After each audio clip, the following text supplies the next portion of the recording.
और सीमा हैदर पर बड़ा खुलासा हुआ है। भारत आने पर सीमा हैदर के बड़ा खुलासा हुआ है। बस ड्राइवर कंडक्टर से एटीएस ने पूछताछ की है। इससे पहले सीमा से भी 18 घंटे से ज्यादा पूछताछ की जा चुकी है। 12 मई को पोखरा में बस में बैठी थी सीमा और वहीं से भारत आई थी मृदुल। और बड़ी जानकारी आपको ये दे दें कि 12 मई को पोखरा में जिस बस में सीमा बैठी थी वो मैत्री बस सेवा है। इसका सीधा मतलब यह है कि नेपाल और भारत के बीच में मित्रता के चलते इस बस को चलाया जाता है। यानी जो यात्री होते हैं उनको सहूलियतें भी मिलती हैं और इसी का फायदा सीमा ने उठाया है। सीमा ने अपने आप को बस में बैठकर भारतीय बता दिया, आप ये सोचिए। और जैसा बताया जा रहा है कि अवैध तरीके से कागजात पहले ही बनवाए थे, वो सीमा के पास मौजूद थे। उसने भारतीय बताया, अवैध कागजात दिखाए, जाली दस्तावेज दिखाए और फिर भारत में एंट्री ली। जो बस के कंडक्टर हैं, ड्राइवर हैं, उनसे भी पूछताछ की गई है, पूछताछ की तैयारी है।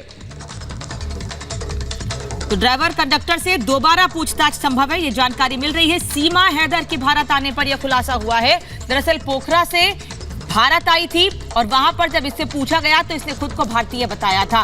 12 मई को पोखरा में बस में बैठी थी और 13 मई को नेपाल से नोएडा पहुंची थी। ड्राइवर कंडक्टर जिस बस में सवार थी उस बस के ड्राइवर कंडक्टर, क्योंकि प्राइवेट कंपनी की बस थी तो इसीलिए वो ड्राइवर कंडक्टर, उनसे पहले तो एक बार पूछताछ की जा चुकी है, अब दोबारा भी उनसे पूछताछ संभव है, ऐसी जानकारी मिल रही है। और हमारे सहयोगी साहिल इस वक्त हमारे साथ जुड़ गए, सीधे उनका रुख करते हैं। साहिल, क्या जानकारी और अपडेट्स हैं, किस तरह से पुलिस की जांच आगे बढ़ रही है?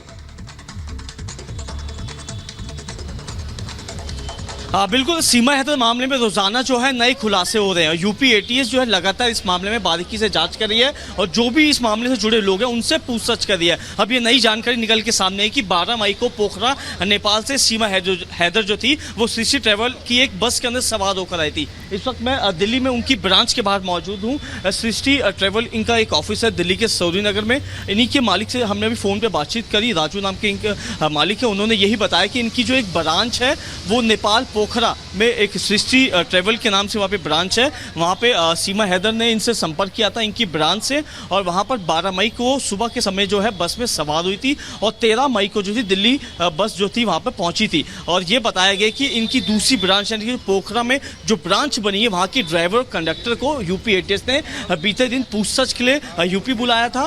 कई सवाल किए सीमा हैदर से जुड़े मामले में और यह कहा गया कि अभी फिलहाल उनको नेपाल नहीं भेजा गया, लेकिन इस मामले में दोबारा से उनको पूछताछ करनी होगी ड्राइवर और कंडक्टर से, तो उनको दोबारा से एटीएस दफ्तर में आना पड़ सकता है। तो कहा जा सकता है कि यूपी एटीएस जो अब कहने के नेपाल के बस एजेंट के जो ट्रैवल के जो ड्राइवर कंडक्टर है वहां तक पहुंच चुकी है और भी जो इसमें सच्चाई है खुलने के आसार पुलिस जता रही है। जी, कई खुलासे हुए इस मामले में अब तक, लेकिन अभी बहुत ज्यादा खुलकर बोलने की स्थिति में एटीएस नहीं है। साहिल, तो क्या ड्राइवर कंडक्टर से पूछताछ में कई बातें सामने आ सकती हैं? जैसा कि बताया जा रहा है कि उसने खुद को भारतीय बताया था, और भी कई मामले खुल सकते हैं कि और भी झूठ बोले गए हैं सीमा की ओर से।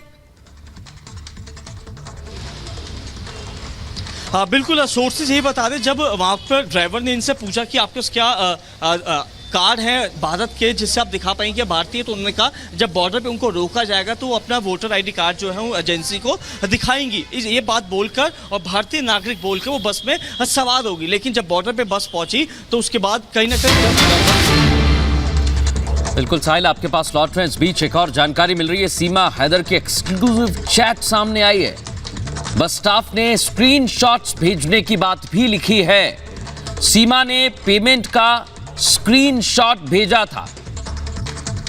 तो अब ये एक एक करके धीरे धीरे जानकारी सामने आ रही है और सीमा ने, जो बस स्टाफ है वो बता रहा है कि उसने स्क्रीनशॉट भेजा, जो पेमेंट किया था वो भी भेजा गया और भी चर्चा हुई थी और वो स्क्रीनशॉट भी हम आपको टीवी स्क्रीन पर दिखा रहे हैं।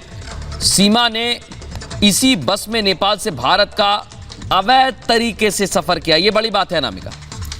और पेमेंट बाद में किया था, जो पेमेंट किया था उसका स्क्रीनशॉट जो सीमा ने भेजा था बस ड्राइवर कंडक्टर को, वही स्क्रीनशॉट अब दिखाया गया है कि ऐसे पेमेंट किया गया था। और भी बातें निकलकर सामने आ रही हैं कि उसने बताया था वो भारतीय है।